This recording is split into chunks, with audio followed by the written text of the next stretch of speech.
In this lesson, I want to show you how to use Silver Effects Pro 2 to make this image into a black and white. So I'm going to right-click on the image and send it over to Photoshop by going to Edit In and then to Photoshop.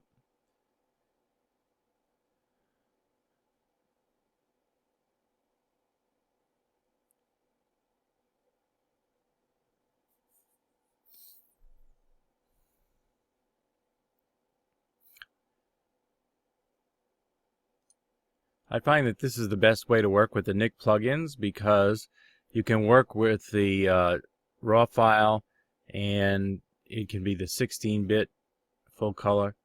And when it creates a new layer, it'll create a mask, so you don't have to accept everything that it does. It gives you more flexibility. So in my little tool down here, I'm going to come down and find Silver Effects Pro 2 and click on that. You can see here it makes a layer and a mask, which is handy for making adjustments later on.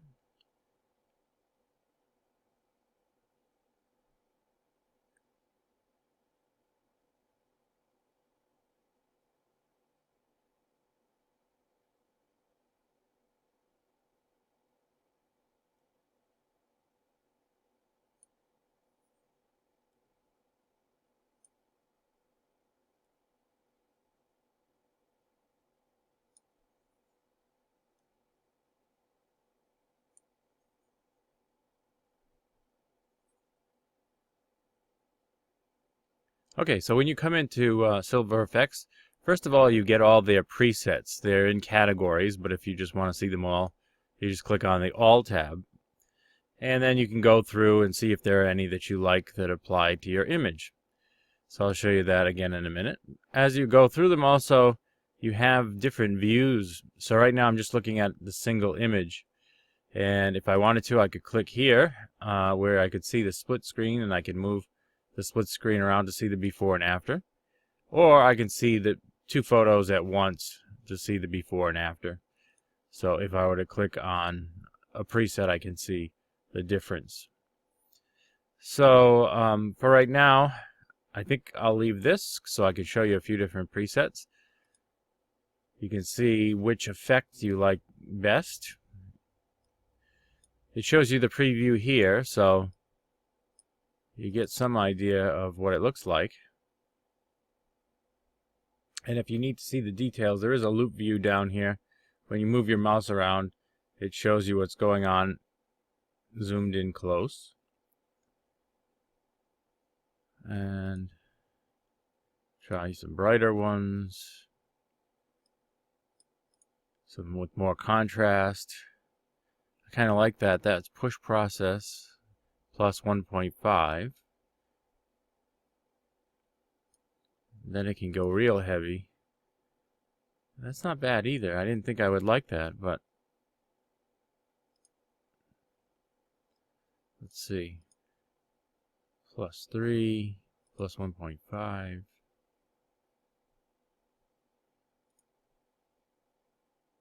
Minus 2. We'll see if there's anything else here.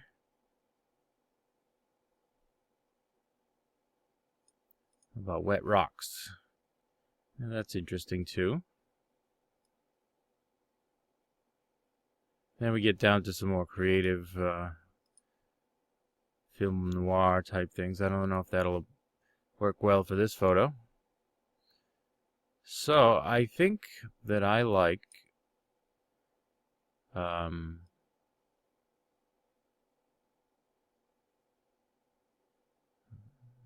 find it again.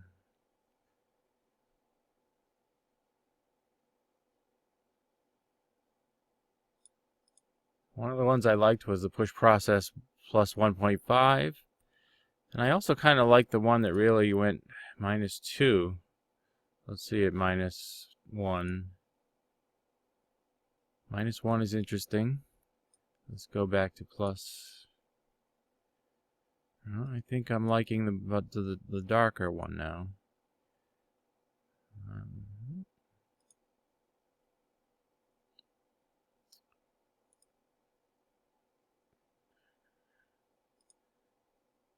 I think I'm going to go with the minus 2.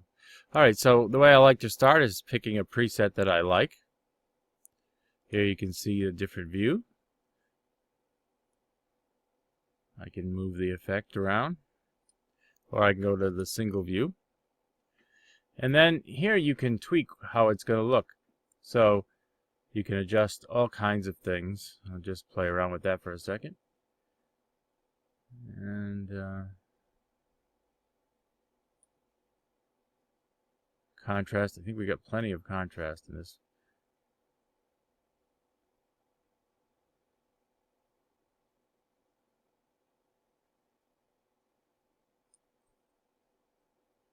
About structure.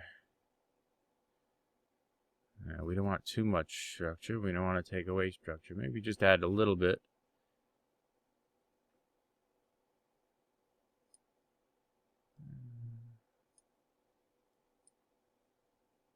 I don't know. Shadows. Try different filters. Here's red,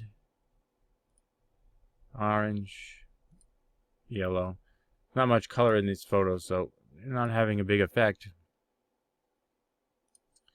I think I like the red filter. We could try a film type.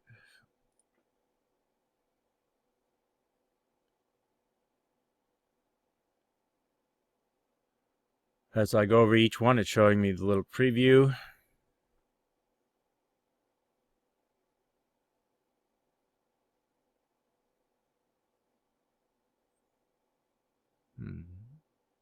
Kind of like that. Kodak plus X. Let's see. Ilford is nice.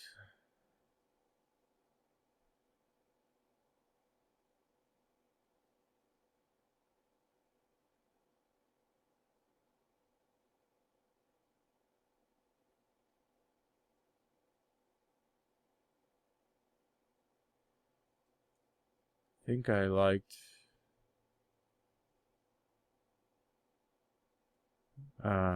is it this one or was it this one? Nope. I think it was Ilford Delta. Alright, we'll go with that. And then we can add grain if we want. Or take it away. It's a very fine grain, so I'm not seeing much happen. So I'll probably leave it about the way it was. I don't think I need any finishing. Alright, so I could choose here to brush this effect in, but since it's a black and white for the whole image, that's where I want it to be. So I'm not going to brush it in. I'm just going to accept all of it by saying OK. And it'll process it and send it back to Photoshop.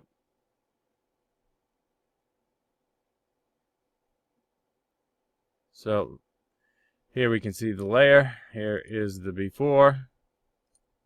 And here is the after. Alright. So I like that. And all I have to do now to send it back to Lightroom is just click the little X. It'll ask me to save it.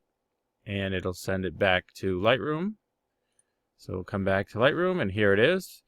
Here you can see the black and white version, and here you can see the color version. I just want to make sure that I'm not clipping anything too important.